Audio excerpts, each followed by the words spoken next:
Okay, last but not least, we're going to evaluate functions as represented as graphs.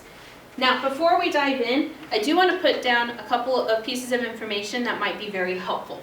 Because, as you see here, we've got closed dots and open dots. Okay?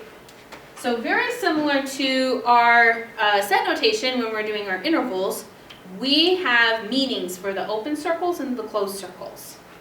So a closed circle, this means that the value is included in that part of the function. Okay, so value included.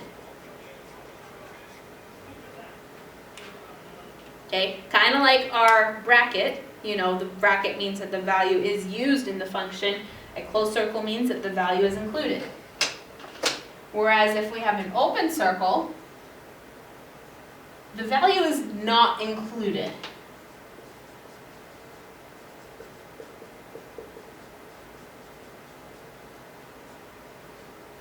Okay, so usually on a graph, if there's one closed circle on one part of a function, then if there's another segment, it probably will have an open circle. Okay, so for instance, 1's included on this part of the function, but on this part right here, it's not included there.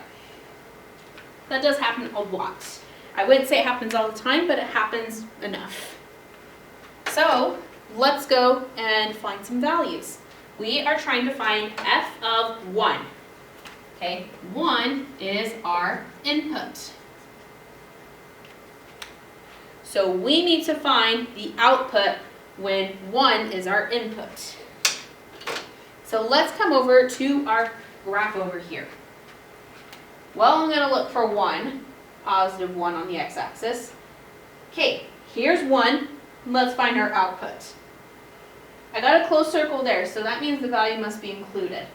I have an open circle up at 3, but if I look at my y value here, 1 is definitely included on this graph.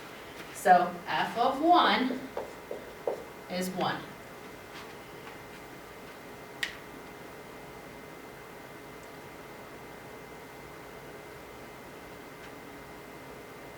I'm going to redo that. 1 second.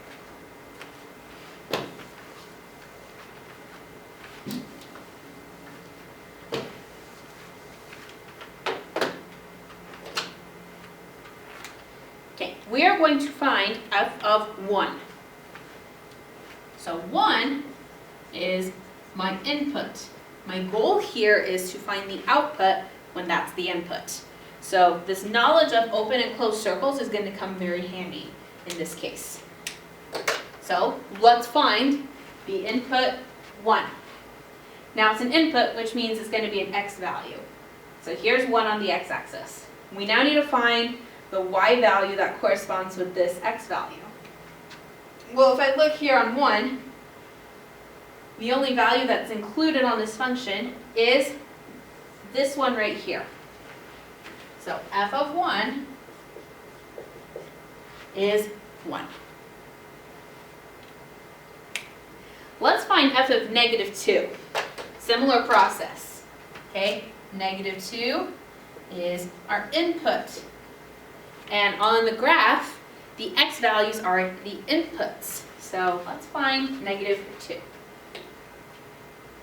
Now we're going to keep going until we touch our function.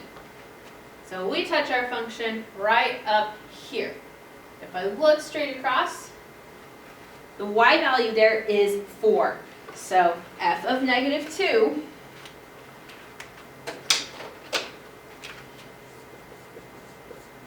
is